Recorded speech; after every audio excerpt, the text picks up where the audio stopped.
Dear Mr. President, Mr. Governor, Mr. Mayor, let me start with a special thanks to you, and if I can, a special personal thanks to the Mayor of Bruges for having made this possible.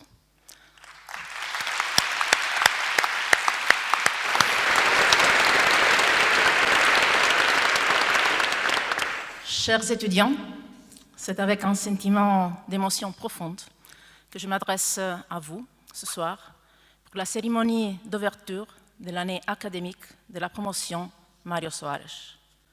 C'est votre promotion, c'est votre chance de vivre une expérience unique, inoubliable, qui va vous accompagner pour le reste de votre vie. Et pour moi, c'est ma première promotion, qui va aussi rester pour toujours dans mon cœur. Mais il y a une autre raison spéciale pour laquelle nous partageons ici, dans cette salle magnifique, ce soir, un sentiment d'émotion. C'est lié à la présence du président du Portugal, Marcelo Rebelo de Sousa, qui nous fait l'honneur d'être ici avec nous, dans un moment si difficile pour tous nos pays, pour l'Europe et le monde entier. Et je veux le remercier énormément pour ça, au nom du collège et de vous tous. Merci, Monsieur le Président.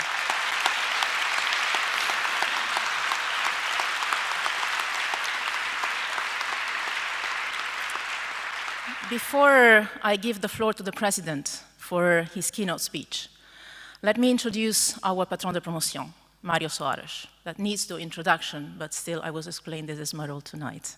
And for once you will not me here saying something about COVID. I subscribe every single word that the mayor did, so for tonight I will not mention the word COVID. But I will come back tomorrow on this.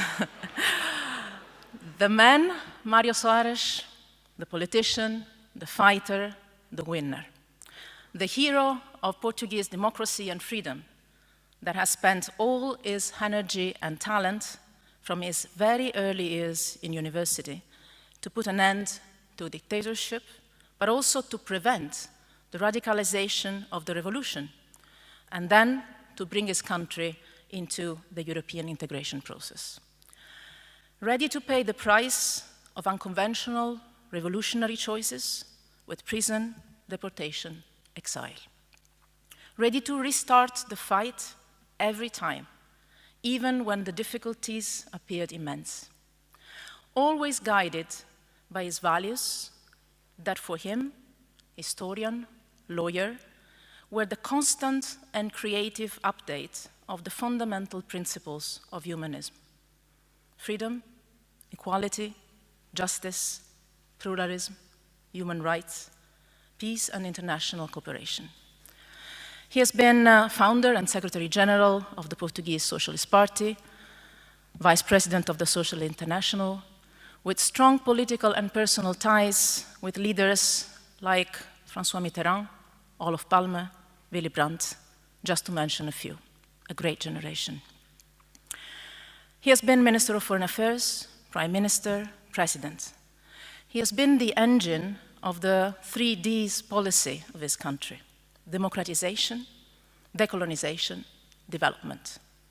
He signed the request of accession to, at the time, European communities in 1977, and then concluded himself the negotiations, signing the accession treaty in 1985.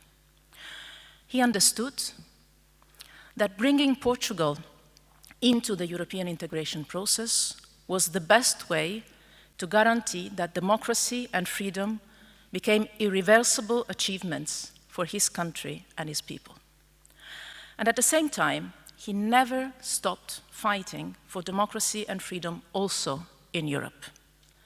For him, being a convinced European and being critical towards the shortcomings of the European integration project were not contradicting elements, on the contrary. Being a proud European implied for him the constant search for a better Europe. Member of the European Parliament from 1999 to 2004, President of the European Movement International, he has always believed in and worked for a Europe of values and solidarity. An idealist, constantly aspiring to a better future for his country, Europe, and the world. And yet, a realist, extremely aware of the conditions needed to put in place the changes he was dreaming of. If you allow me to use Gramsci's words, that for sure he would have used, he had the pessimism of reason and the optimism of the will. Or rather, I would say, because he was definitely not a pessimist, the lucidity of reason and the determination of the will. His wife writes that in 1975, when the revolution that put an end to dictatorship was turning into a radicalization that was very far away from the dreams of democracy and freedom that had animated Soares and with him many others, during those months, she used to tell him every morning that the situation was not the one they had been fighting for all their lives, and that she was really desperate. And she writes that he replied, "No, we are still fighting, and we are winning." And indeed, they won, because they never gave up, with lucidity, determination, and hope.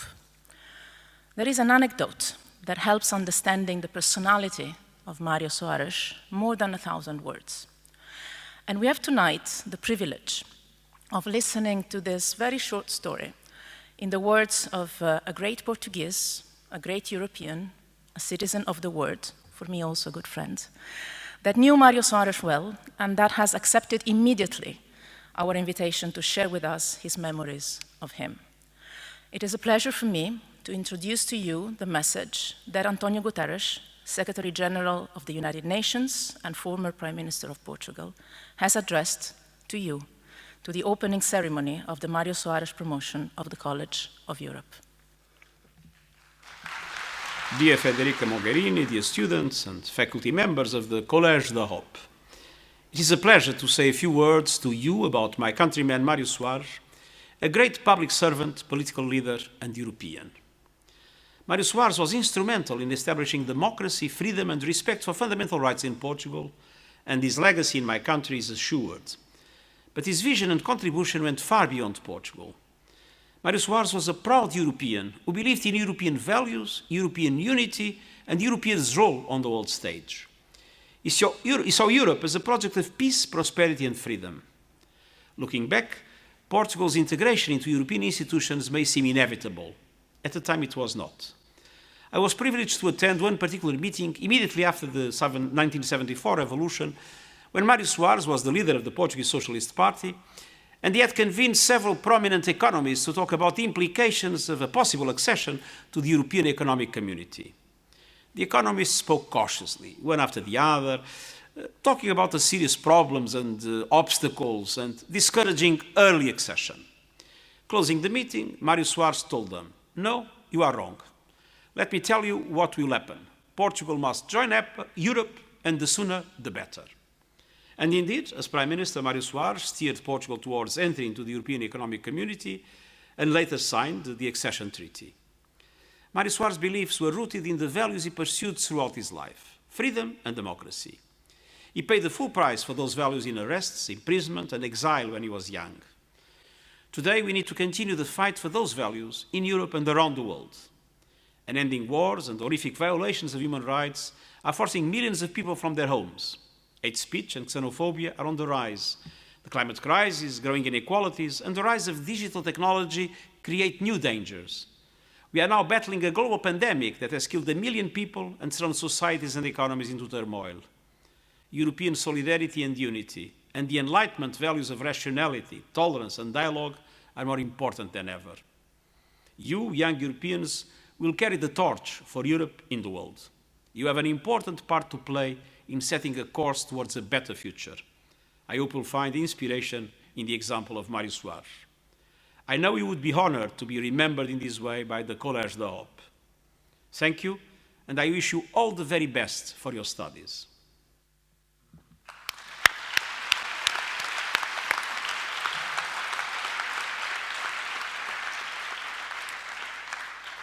I think you are the first promotion being addressed by the Secretary General of the United Nations. Keep that in mind and make Bruges proud of you. But let me underline something that Antonio Guterres tells in this short message. He says, looking back, Portugal's integration into European institutions may seem inevitable. At the time, it was not. Please take a moment to focus on this sentence and what it means.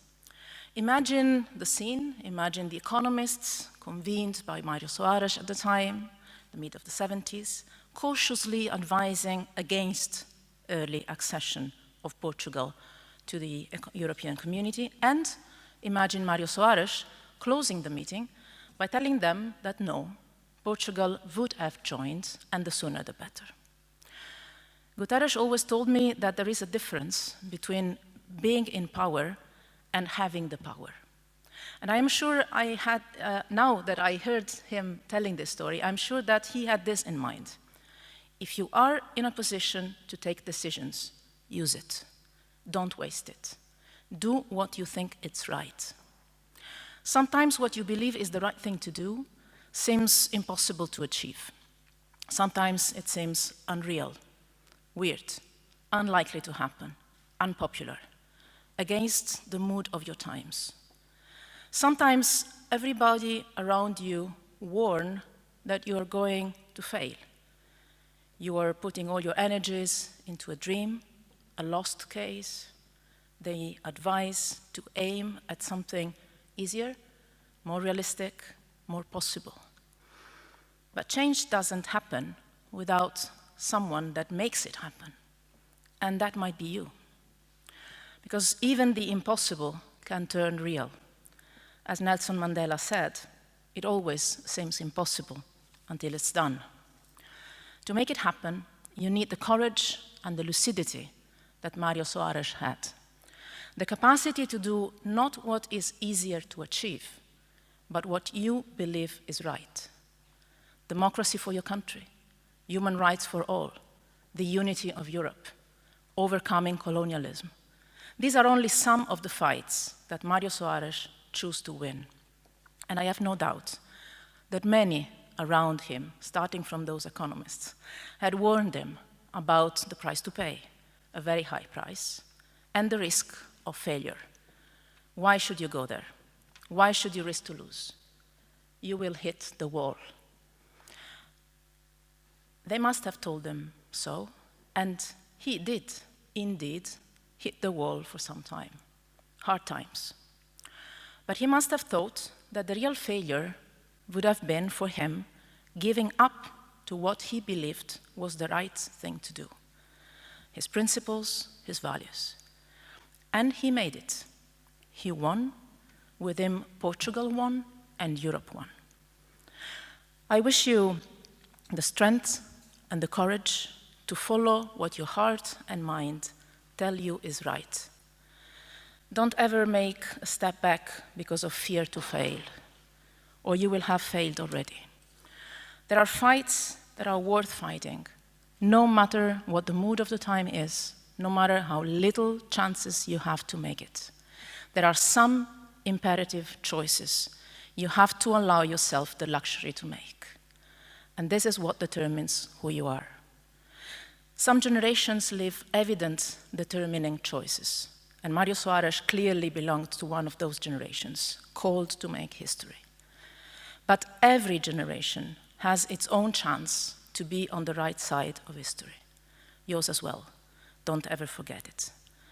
Do what is right, not what is easier. And you might one day say, as Soares does in one of the last interviews he gave, j'ai eu alors le sentiment profond de pouvoir accomplir ce qui devait être fait. Before I conclude, let me share with you a very short personal anecdote.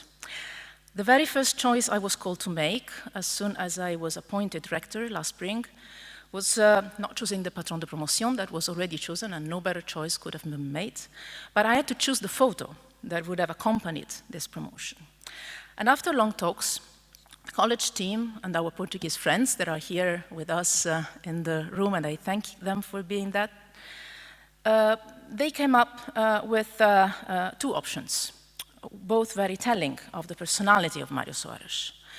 The first one was him giving a public speech, I think in '75, with a lot of energy and even anger, Mário Soares, the fighter.